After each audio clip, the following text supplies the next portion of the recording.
Pour la partie analyse du quartier, j'ai été chercher sur internet un peu, mais j'ai surtout écouté des vidéos sur la personne qui a conçu le quartier, Ricardo Boschi, parce que sur internet je trouvais pas de choses intéressantes sur vraiment de quoi m'appuyer dessus. Et en écoutant un peu la manière dont il avait réfléchi, et il parlait de cette nouvelle identité à la ville et le fait de l'ouvrir l'ouvrir à la mer. C'est pour ça qu'il y a cette ligne vers Pérolle, tout ça, Palavas. Du coup, au départ, ça m'a intriguée et j'ai essayé de voir ce que j'ai pu faire avec. Du coup, je suis partie sur l'idée de la ligne que j'ai essayé de traiter autour du quartier. Enfin, au départ, c'était vraiment que sur le quartier et pas dans l'hôtel. Je voulais intervenir dans la ville. Voilà. Du coup, j'avais en référence comme je me suis promenée à Nantes, il y avait toujours cette ligne au sol et je ne savais pas à quoi ça servait. Du coup, c'était le moment de m'interroger dessus. Et avec mes recherches, l'idée, en gros, c'est d'ouvrir le quartier de Nantes et à force de la suivre, tu atterris sur des endroits intéressants de la ville. Et en été, c'est surtout pour aller voir des expositions et des musées d'art contemporain qui est souvent dans Nantes. Voilà. Du coup,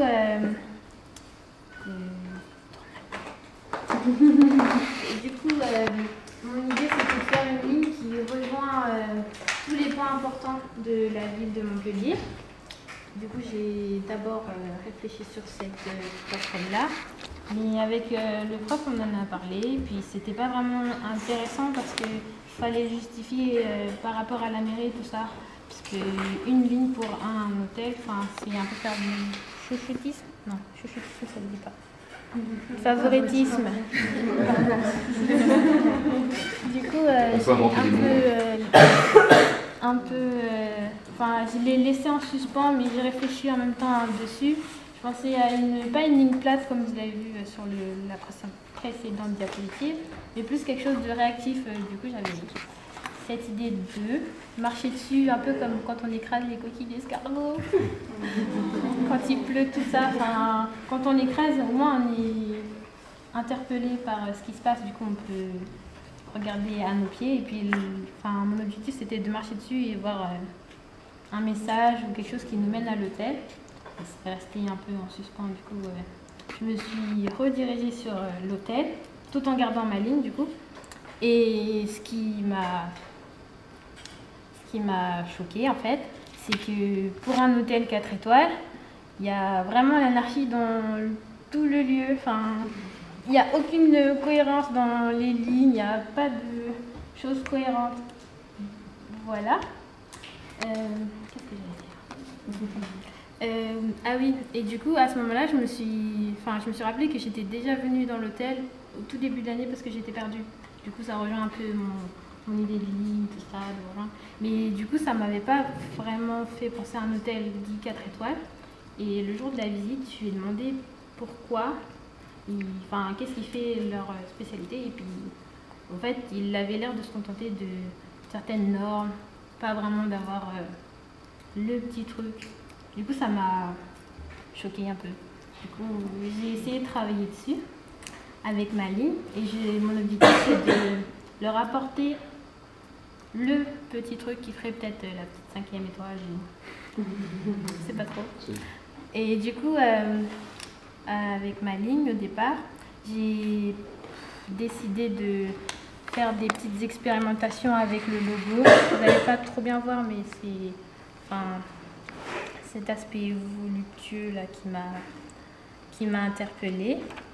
Et aussi, j'ai décliné le logo. Ça, c'est le logo, mais je les ai collés pour faire une ligne ensemble. Vous plissez les yeux un peu, je pense que vous pourrez voir. Du coup, voilà. Et comme j'avançais pas trop, je sais plus ce que j'ai fait.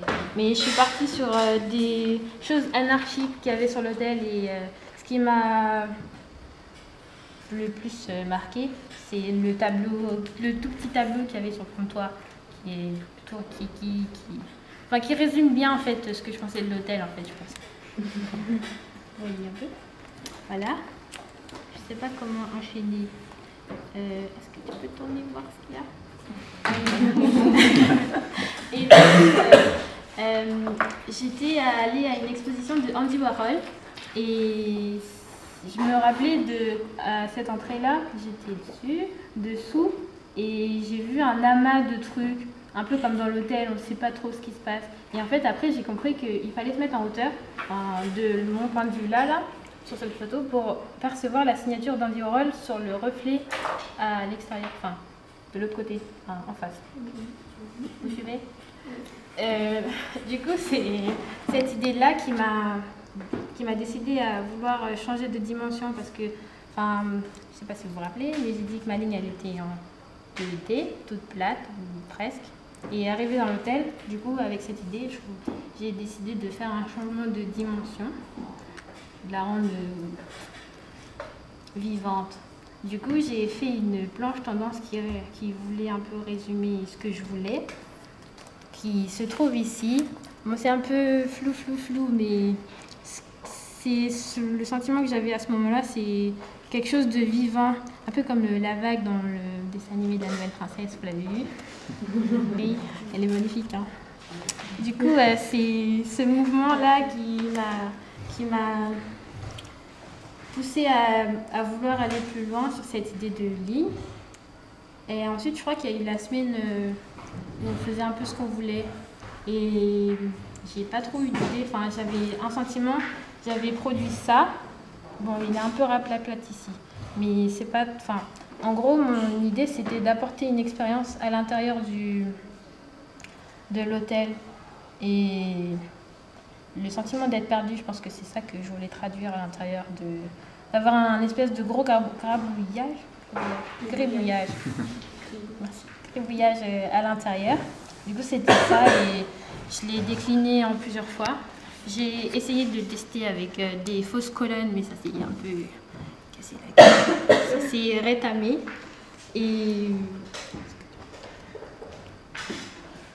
Ah oui, et du coup, après, j'ai travaillé sur d'autres choses en même temps.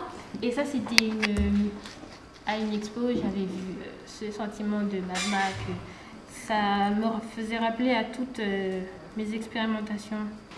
Oui, du coup, par rapport à ce blob, enfin cet amas, j'ai pris en référence le Kunsthaus, le musée Kunsthaus de Graz, qui est en Autriche. Et ce que j'aimais dans cette idée, c'est le fait que cette forme, elle est innovante par rapport au quartier à côté, un peu comme le quartier d'Antigone, et ce que j'allais mettre à l'intérieur. Et c'est vraiment un des moyens, une des références qui me semblait le plus juste pour expliquer ce que je voulais à l'intérieur, vraiment concentrer ce volume dedans. Je suis partie sur autre chose avec des lignes. J'ai fait de la topographie. J'ai pris en de la topographie parce que par rapport à ma planche tendance, c'est ce que ça me faisait penser. Je ne sais pas trop si vous avez... Oui. J'ai pensé à cette topographie.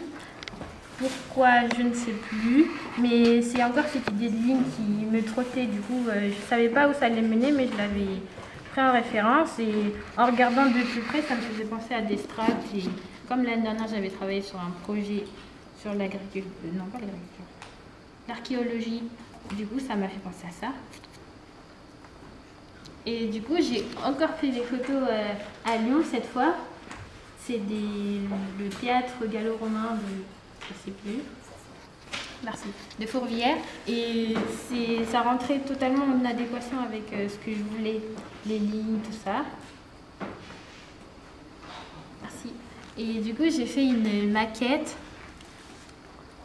qui est là-bas, en photo, avec un volume que j'ai construit un peu au hasard et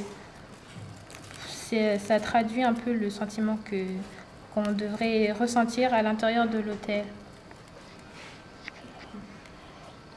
Et je l'ai... Comment ? Oui, enfin, cette ligne qui rentre, une fois rentrée dans l'hôtel, elle est décuplée, on ne sait même plus où regarder. Voilà, et j'ai essayé de la décliner ici, sans grand intérêt, je préférais celle-là plus, mais du coup, j'ai attrapé une référence qui est de Noriko Ambre. Et c'est une artiste plasticienne qui travaille sur le papier, les magazines, tout ça. Et ça traduisait vraiment ce que je voulais sur le moment. Et comme je ne savais pas où ça allait mener par rapport à les lignes de l'hôtel, et que comme je commençais à partir un peu, j'ai essayé de refaire ce même principe, mais à plat, pour trouver les lignes directrices de ce que je voulais mettre au sol, enfin, comment construire mon volume. Du coup, j'ai fait cette expérimentation plastique qui est un peu sinueuse, enfin, je sais, enfin, elle se vit et se touche. Enfin, si vous voulez, vous pouvez toucher pour voir un peu les sentiments qui devraient émaner dans l'hôtel. Oui, enfin voilà, voilà. Si vous voulez toucher. À ce moment-là, il y a eu la référence. Du coup, à ce moment-là, ça m'a fait penser à l'intervention de Mathieu Le Haneur dans une église à Belle, qui est ici, que je vous montre là. Et je la trouvais méga intéressante pour ces strates. Elle résumait un peu l'idée que j'avais eue. Et le plus intéressant dans cette structure, là, c'est l'endroit où on baigne les petits enfants quand on les baptise. Et je trouvais ça méga intéressant parce que il est caché, enfin, il est en creux comme ça. Et je trouvais que c'était beau de venir un peu au monde avec cette façon-là de voir, enfin, de commencer sa vie en fait. Et du coup, il y a beaucoup de du coup là. Je sais pas comment dire. Enfin, quand on est dans l'église, en fait, les strates, elles sont pas aussi volumineuses qu'on peut croire. C'est tout plat, tout pas dangereux. Je sais pas comment me mettre dessus, mais c'est pas dangereux. Du coup, ça m'a intéressée et j'ai essayé de le mettre dans mon hôtel. Voilà. Que j'ai essayé de traduire avec l'expérimentation là, du tapis. Et du coup, mon idée, c'était de faire un comptoir, enfin, une accueil différente. Enfin, attendez, je crois que c'est comme ça. Normalement, ça marche. Ça, c'est un travail que j'ai fait l'année dernière. Du coup, c'est parfait. Ça a fonctionné. Et du coup, c'est ça qui m'a donné un peu l'idée de comment concevoir l'intérieur de mon hôtel sur cette facette, non, sur cet espace circulaire. Et comme vous pouvez le voir ici sur cette maquette, je reprends ces deux principes, à la fois ce côté creusé et ce côté en volume. Et pour moi, ce qui était intéressant, c'était de pouvoir monter sur la structure et en même temps de ne pas vraiment voir celui qui t'accueille. Parce que du coup, j'ai réduit. Oui, enfin, j'ai inscrit l'hôtesse dans la structure. Elle glisse vraiment. Maintenant, tu peux tourner, je pense. Oui, quand on rentre à l'intérieur, ça c'est une vue dès l'entrée. Quand on rentre, on ne voit pas forcément la personne qui t'accueille. Tu vois à la limite ses cheveux ou sa tête. Il y a vraiment cette profusion de volume et tu peux te l'approprier. C'est ça qui m'a intéressée. Du coup, j'ai essayé de refaire une maquette. Mais il faut la manipuler doucement. Enfin, à l'intérieur, il y a cet accueil. Il y a un peu de mais elle est en profondeur. Enfin, il y a vraiment un sentiment d'être perdu, mais il y a toujours cet ancrage.